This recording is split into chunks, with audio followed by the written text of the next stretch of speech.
Mielieji, labas. Wow, atrodo akimirksnis, o štai jau ir 2016 pabaiga. Net nepastebėjau, kaip praėjo visi šie metai. Bet pamirštant visą tą šventinį šurmulį, reikia pabandyti stabtelti minutę ir pagalvoti, kas vis tik vyko per praėjusius metus. Ar mes įgyvendinome visus savo tikslus? Ar pasiekėm tai, ko norėjom? Kokie žmonės mūsų supa? Kokios buvo mūsų pamokos, patirtis? Ar pasimokėme iš savo klaidų? Pagalvokime, ar mes esame laimingi.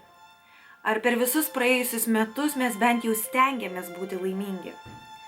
Ar mes esame dėkingi už kiekvieną dieną suteiktą mums čia šioje žemėje. Per šias kalėdas, per šį šventinį laikotarpį pasistengime būti apsuptyje savo artimų ir brangių žmonių. Nes iš tikrųjų juk mes ir esame vienas kitam pati didžiausia dovana. Pati svarbiausia ir neįkainojama dovana, kuriai tikrai neprilygs niekas. Žinot, ko aš noriu jums palinkėti, mielieji? Daugiau galimybių. Lai 2017 jums jų atneša su kaupu. Tiesiog jūs jas imkite ir nedvejodami pasinaudokite. Aš nebejoju iš tikrųjų, kad taip ir bus. Kiekvienas atsitikimas, aš tikiu, yra mūsų pačių tam tikrų pasirinkimų atoveiksmis. Kiek mes darbo ir širdies įdėsime į tam tikrus dalykus, kurių mes norime, kurių mes siekiame, gausime tokius rezultatus. Būkite atsargus su norais. Mielieji, tikrai būkite atsargus su norais, nes jie pildosi.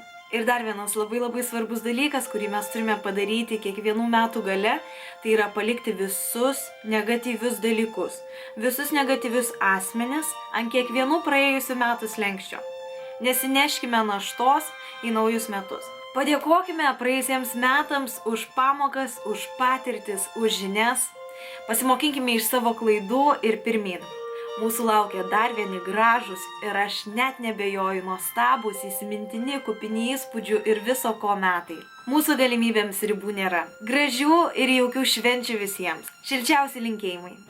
Mielieji, svarbiausiai būkim laimingi. Būkim laimingi čia, savo širdelėse.